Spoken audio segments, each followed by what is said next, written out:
Welcome to M's Kitchen. I am preparing today all the ingredients to cook saang shell.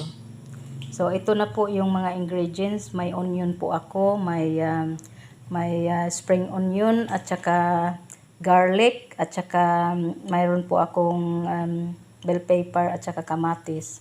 Ito naman po yung silver swan suka, silver swan toyo at saka magic sarap. Ginagamit ko po itong magic sarap pag timpla sa sabaw at saka asin at saka bitsin. Yung silver swan toyo at saka suka, yun ginagamit ko ng sauce. Yung sauce, hinahaluan ko yan ng ginger, ng garlic at saka yung may sili po yan. So ito naman po yung dagat, seawater, is ilagay ko to ng sabaw pagpabukal to boil the saang. So pabukalin ko pakuluin ko yung saang shell para lumalabas yung laman niya. Kusang lumalabas, hindi mo na kailangan talaga yan hindi mo na kailangang martilyo para makuha yan. So ito, ipakulo ko na ito ngayon. Na po, kumukulo na yung saang at lumalabas na yung meat niya. I-focus ko ito. Ito yung meat niya. Lumalabas na. Ngayon, kukunin ko ito ngayon at ilagay sa tubig para hugasan dahil yung excess ng bukal niya para malinis talaga. Kasi sabawan ko ito sa sa kabilang karaha. So, ito na po, nakuha ko na galing ng karaha. Ngayon hugasan ko ito ng fresh water.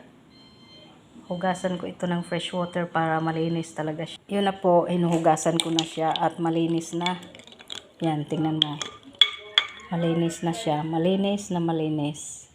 So, ngayon, magluluto na ako. I-fry ko na ang lahat ng lamas. Lamas, kasi malinis na ito. Pa-fry muna ako ng mga lamas. Ito po ang bawang at saka onion. Stir it until it's brown. So, ito brown ko muna para mabango yung mabango at malasa yung niluluto mo. Then, I will add the ginger at saka bell pepper at saka spring onions.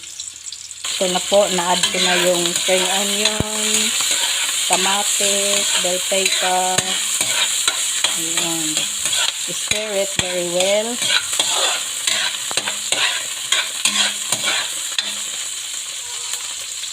Medyo brown na siya, yung mga lamas.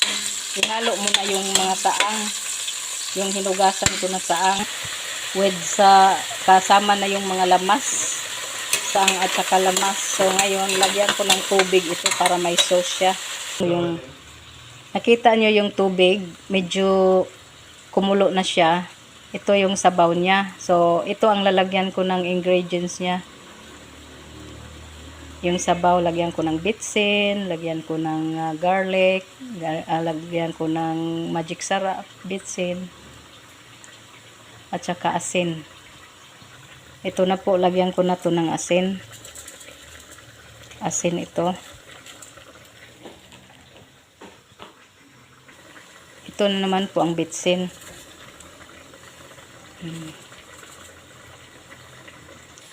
Ito naman po ang magic sarap.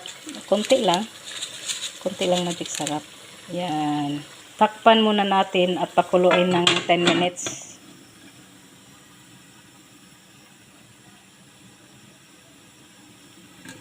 Ito, boiling na siya. Tikman muna natin.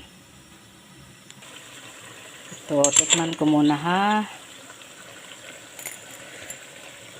Wow, sarap. Wow. Wow.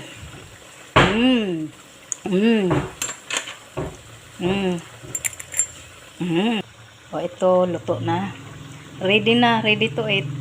So, i-off ko muna yung apoy niya. Nandito na sa plato. Yan. Tingnan mo, ang sarap. At saka yung sauce niya, ito yung sauce niya.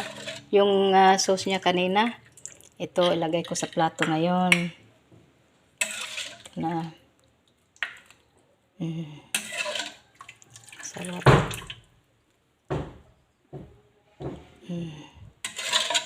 Sarap niyan. Ayan. Yan po. Ito na po. Ready na. Ready to eat. Ito saang shell na may mga lamas. Ito may puto pa mga balanghoy. Rice. Itong saging. Oh. Ano pang inaantay nyo? Kain na tayo. Kain na. Ito ang sarap ng saang. Oh. Kita mo? Tingnan mo. Tingnan mo. Lumalabas yung unod niya, no? Di na kailangan ng martilyo. So, yan ang bungkawil. Yan ang bungkawil. So, kain na tayo. Balanghoy na puto, saang rice. So, enjoy our meal. Dali, join tayo. Kain na tayo. Thank you. Thank you for watching my video. Thank you very much. Salamat po. Salamat po. Hope you enjoy my video.